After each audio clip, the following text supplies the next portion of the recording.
Cover करने वाले हैं about the features of US constitution. हमने इससे प्रीवियस पार्ट में भी फीचर्स ऑफ यूएस कॉन्स्टिट्यूशन देखा था, बट हमने वहां पे फीचर्स कंप्लीट नहीं करे थे।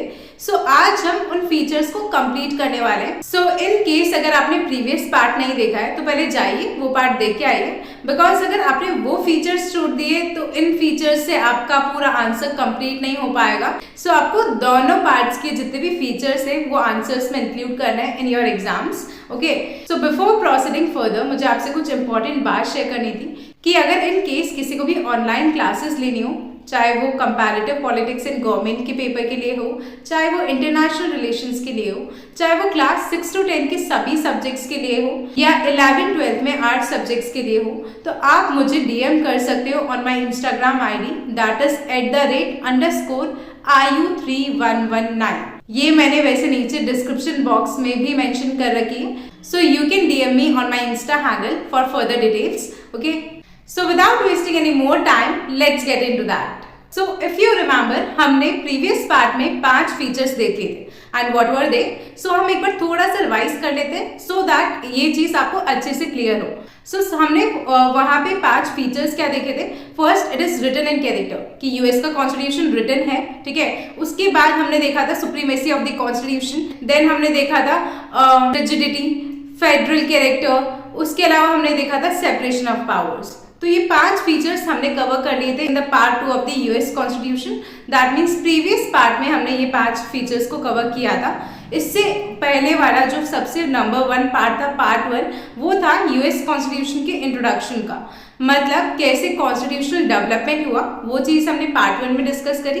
पार्ट 2 में हमने फीचर्स देखे यूएस कॉन्स्टिट्यूशन के, एंड ये जो पार्ट 3 है इसमें भी हम फीचर्स देखने वाले यूएस कॉन्स्टिट्यूशन के, बिकॉज पार्ट 2 में वो कंप्लीट नहीं हुए थे।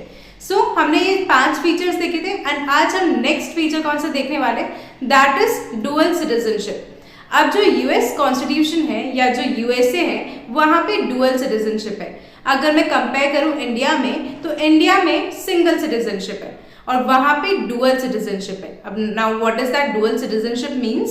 सो डुअल सिटीजनशिप मतलब वहां की हर एक सिटीजन को स्टेट की एज वेल एज वो जहां पे भी रह रहे हैं, जिस भी एरिया या जिस भी प्लेस में वो रह रहे हैं, वहां की सिटीजनशिप लेनी पड़ती है। तो इसलिए वहां पर क्या है, वहां पे डुअल सिटीजनशिप है। तो वो चीज हमने यहाँ पे बोली in the US constitution. I hope आपको ये पॉइंट क्लियर हुआ होगा कि फीचर्स क्या है यूएस कॉन्स्टिट्यूशन के। तो अभी हमने देखा डुअल सिटीजनशिप कि वहां पे आपको 2 सिटीजनशिप्स लेनी पड़ती है।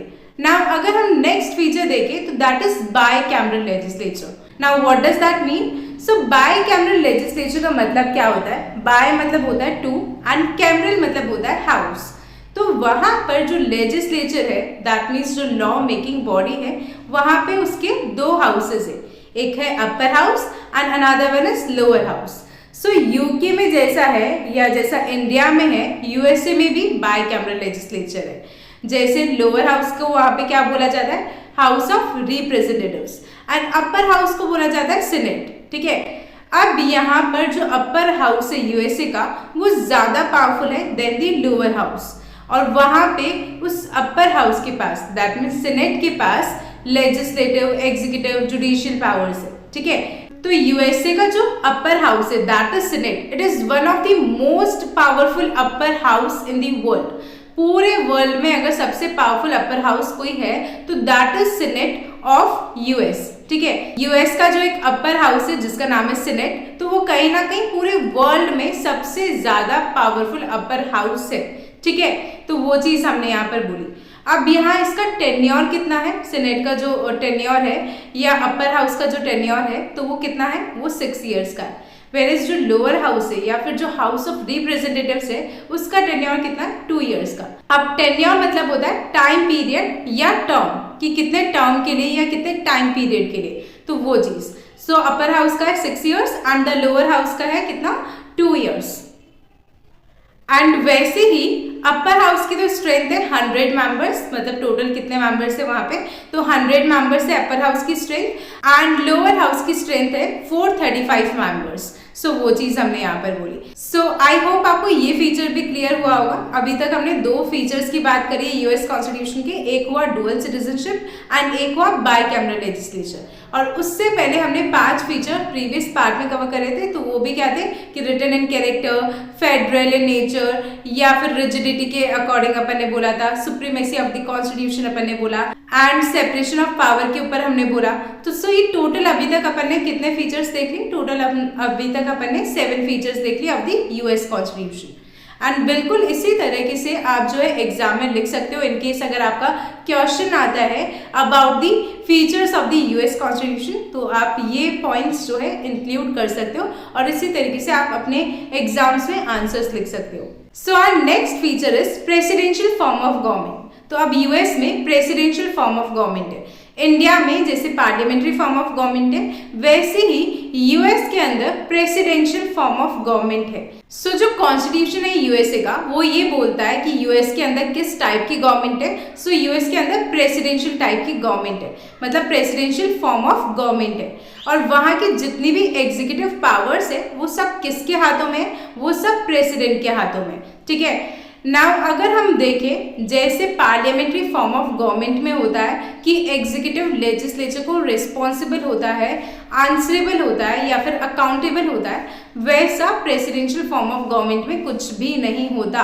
प्रेसिडेंट जो होता है वो कॉन्स्टिट्यूशनली कांग्रेस को रिस्पॉन्सिबल नहीं होता, जिस तरीके से पार्लियामेंट्री फॉर्म ऑफ गवर्नमेंट में एग्जीक्यूटिव लेजिस्लेचर को रिस्पॉन्सिबल होता है या एग्जीक्यूटिव लेजिस्लेचर को आंसरेबल होता है। अब यहाँ पे कांग्रेस क्या है? तो Congress is the legislature of USA.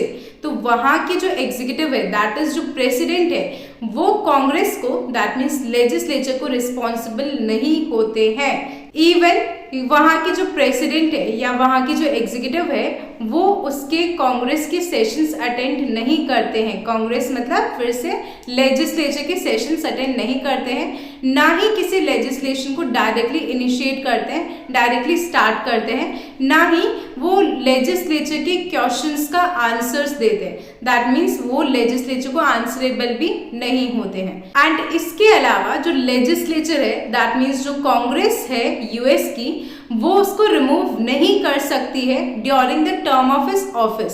मतलब प्रेसिडेंट की जब ऑफिस का टर्म चल रहा है, उनका टेन्योर जब चल रहा है, जो कि 4 साल के लिए फिक्स होता है, तो ऐसे में बीच में कभी भी लेजिस्लेचर जो है उन्हें रिमूव नहीं कर सकती है from his term of office. उसके अलावा प्रेसिडेंट भी जो है कांग्रेस को डिसॉल्व नहीं कर सकते हैं। एंड प्रेसिडेंट की जो कैबिनेट होती है, उसके जो मेंबर्स होते हैं, वो न तो कांग्रेस के मेंबर्स होते हैं, ना ही कांग्रेस को आंसरेबल होते हैं, ठीक है। तो यहाँ पर जो कैबिनेट के मेंबर्स है, मतलब जो प्रेसिडेंट की कैबिनेट के मेंबर्स है, उनको क्या बोला गया? उनको बोला गया family of the president. President की काइंड ऑफ एक क्लोज फैमिली जो है बोला गया है उन्हें। एंड इनके लिए एक और वर्ड यूज कराया गया, जिसको प्लीज अच्छे से लर्न कर लेना, इट इज वेरी इंपॉर्टेंट। उनके लिए एक और वर्ड यूज कराया गया, दैट इज किचन कैबिनेट। मतलब जो भी कैबिनेट के मेंबर्स है, जो भी इंपॉर्टेंट मेंबर्स है, उनके लिए एक वर्ड यूज करा गया, दैट इज किचन कैबिनेट और the family of the president. तो ये किचन कैबिनेट क्या होता है, ये 2 मार्क का क्वेश्चन में भी आ सकता है, that what is kitchen cabinet. So इस वजह से इस वर्ड को थोड़ा सा ध्यान से एक बार समझ लेना, that what is kitchen cabinet. तो अपन ने क्या बोला, किचन कैबिनेट में वो मेंबर्स आते हैं जो कि प्रेसिडेंट के कैबिनेट के मेंबर्स होते हैं, और उन्हें किचन कैबिनेट बोला गया है। ओके, सो हमने यहाँ पे ये फीचर कंप्लीट किया, that is presidential form of government, कि यूएस में किस टाइप की गवर्नमेंट है, प्रेसिडेंशियल फॉर्म ऑफ गवर्नमेंट है। दैट मीन्स वहाँ पे जो एग्जीक्यूटिव होते हैं वो लेजिस्लेचर को आंसरेबल नहीं होते हैं। Now the next feature is republicanism. Republicanism मतलब कि वो जो यूएसए है वो कैसा है, रिपब्लिक है। अब इस रिपब्लिक का वर्ड का मतलब समझ लो, ये पूरा फीचर आपको क्लियर हो जाएगा। रिपब्लिक मतलब एक कंट्री रिपब्लिक कब कहलाती है, लाइक जैसे अपन बोलते हैं India is a republic country, तो एक कंट्री रिपब्लिक कब कहलाती है, जब उसके हेड ऑफ द स्टेट जो होते हैं वो इलेक्टेड होते हैं, ठीक है। तो वैसे ही यूएसए के जो हेड ऑफ द स्टेट है वो इलेक्टेड है, इसलिए उसको कैसा कंट्री बोला गया, एक रिपब्लिक कंट्री बोला गया। अब जैसे यहाँ पे इंडिया में हेड ऑफ द स्टेट कौन है, इंडिया में हेड ऑफ द स्टेट है जिनके पास नॉमिनल पावर्स है, जिनके पास नेम से पावर्स है, and that is president. And यहाँ पे हेड ऑफ द गवर्नमेंट कौन है, जिनके पास रियल पावर्स है, दैट इज प्राइम मिनिस्टर। तो ये तो मैंने बात करी इंडिया की, बट यूएसए में हेड ऑफ द स्टेट और हेड ऑफ द गवर्नमेंट दोनों ही कौन है? प्रेसिडेंट है। ओके, सो वहां पे वो हेड ऑफ द स्टेट जो होते हैं इलेक्टेड होते हैं, इसलिए वहां पे यूएसए को क्या बोला गया? एक रिपब्लिक कंट्री बोला गया according to the US constitution. और ऐसा जो है इसके एकदम अपोजिट कहाँ पे है? यूके में। वहां पे एक हेरिडिटरी मोनार्क है जो कि हेड ऑफ द स्टेट है, तो वहां पे hereditary monarch is the head of the state. Whereas US में अपन ने क्या बोला कि हेड ऑफ द स्टेट को इलेक्ट किया जा रहा है। और उसके अलावा यूएस कॉन्स्टिट्यूशन अपनी अथॉरिटी कहाँ से डिराइव करता है? तो लोगों से डिराइव करता है। और उसके अलावा जो कॉन्स्टिट्यूशन है वो ये भी बाइंड करता है सब पर कि हर एक जो कॉन्स्टिट्यूएंट स्टेट इसके लिए ऑप्ट करेगा तो रिपब्लिक फॉर्म ऑफ गवर्नमेंट के लिए ऑप्ट करेगा। So that was the 9th feature, that is republicanism. I hope आपको ये क्लियर हुआ होगा कि क्या ये सारे फीचर्स थे जिसमें अभी तक हमने 9 फीचर्स डिस्कस कर लिए। So the next feature is judicial review. अब यहाँ पर यूएस कॉन्स्टिट्यूशन में जुडिशरी के पास एक पावर है that is of judicial review. अब ये जुडिशियल रिव्यू होता क्या है वो चीज अब हम देखते हैं। तो यूएस कॉन्स्टिट्यूशन का जो सुप्रीम कोर्ट है या अदर लोअर फेडरल कोर्ट्स जो है उन सब के पास एक पावर है that is of judicial review of the legislative enactments. तो यूएस कॉन्स्टिट्यूशन का जो सुप्रीम कोर्ट है या जितने भी लोअर फेडरल कोर्ट्स है उन सब के पास एक पावर है that is of judicial review. ठीक है, अब जुडिशियल रिव्यू से जुडिशरी के पास ये पावर आ जाती है कि अगर जुडिशरी को कोई भी लॉ या कोई भी लेजिस्लेशन ऐसा दिखता है जो कि कॉन्स्टिट्यूशन के प्रोविजंस के अकॉर्डिंग नहीं है या जो कि कॉन्स्टिट्यूशन के बेसिक्स को जो है तोड़ रहा है, वायलेट कर रहा है, तो ऐसे लॉ को या ऐसे लेजिस्लेशन को जुडिशरी क्या कर सकती है? नल एंड वॉइड डिक्लेयर कर सकती है। नल एंड वॉइड मतलब क्या होता है कि अगर एक बार जुडिशरी ने बोल दिया कि ये लॉ नल एंड वॉइड है, दैट मीन्स वो लॉ अब से एप्लीकेबल नहीं होगा and that law will not be considered as a legal law as a law. तो उस लॉ को कंसिडर नहीं किया जाएगा एक कानून की तरह, उसको खत्म कर दिया जाएगा, उस लॉ को नल एंड वॉइड डिक्लेयर कर दिया जाएगा। तो इसलिए हम कह सकते हैं कि जुडिशरी किस तरह एक्ट करती है? तो judiciary act as a guardian and custodian of the constitution, मतलब कॉन्स्टिट्यूशन को प्रोटेक्ट करने का काम करती है कौन? जुडिशरी। बिकॉज अगर कोई भी कॉन्स्टिट्यूशन की प्रोविजंस को वायलेट कर रहा है तो जुडिशरी उसको क्या कर सकती है? नल एंड वॉइड डिक्लेयर कर सकती है। तो इस वजह से जुडिशरी किस तरीके से एक्ट करती है? As a guardian and custodian of the constitution, मतलब कॉन्स्टिट्यूशन को एक प्रोटेक्ट करने का काम करती है। और क्या प्रोटेक्ट करती है? सिटीजन्स के जो फंडामेंटल राइट्स है उन्हें भी प्रोटेक्ट करती है।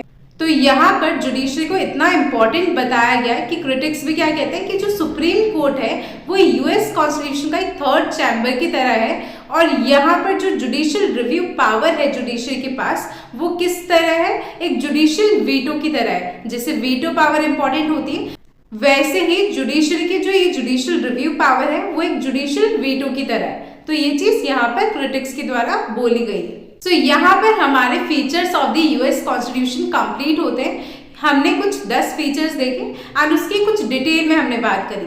सो अगर आप ये 10 में से एटलीस्ट 8 फीचर्स भी जो है इनको इतनी ही डिटेल में अगर एग्जाम्स में लिख देते हो then it is more than enough. ठीक है, बट अगर 10 के 10 लर्न हो जाते तो ऑफ कोर्स 10 ही लिखने हैं, बट इन केस अगर आप 8 भी लिखते हो तो भी चलेगा, तो भी कोई प्रॉब्लम नहीं है। आपको इंट्रोडक्शन देना है आंसर का, जो भी क्वेश्चन पूछा गया है पहले उस चीज के बारे में थोड़ा सा डिस्क्राइब करना है। आफ्टर दैट जैसे अगर फीचर्स पूछे गए यूएस कॉन्स्टिट्यूशन के तो आपको ये फीचर्स लिखने एंड आफ्टर दैट आपको कंक्लूजन देना है। सो ये आपका होगा फुल आंसर। ओके, सो आई होप आपको ये फीचर्स क्लियर हुए हो। प्लीज पार्ट 1 एंड पार्ट 2 भी देखना, बिकॉज अगर आपको सीरियसली एग्जाम्स में अगर अच्छे आंसर्स लिखने हैं तो आप इसको लाइन वाइज देखोगे तो आपके लिए ज्यादा बेनिफिशियल होगा। ओके, सो इन केस अगर आपको ये वीडियो हेल्पफुल लगता है या थोड़ा भी यूजफुल लगता है then don't forget to share it with all your friends, but only if you find it helpful. Okay, and also अगर हेल्पफुल लगा है, यूजफुल लगा है तो लाइक करना तो बनता ही है। So don't forget to hit that thumbs up button as well. Okay, and make sure to subscribe to my YouTube channel for more videos like this. And अगर आपको और भी किसी टॉपिक्स की वीडियो चाहिए तो आप मेरी प्लेलिस्ट चेक कर सकते हो।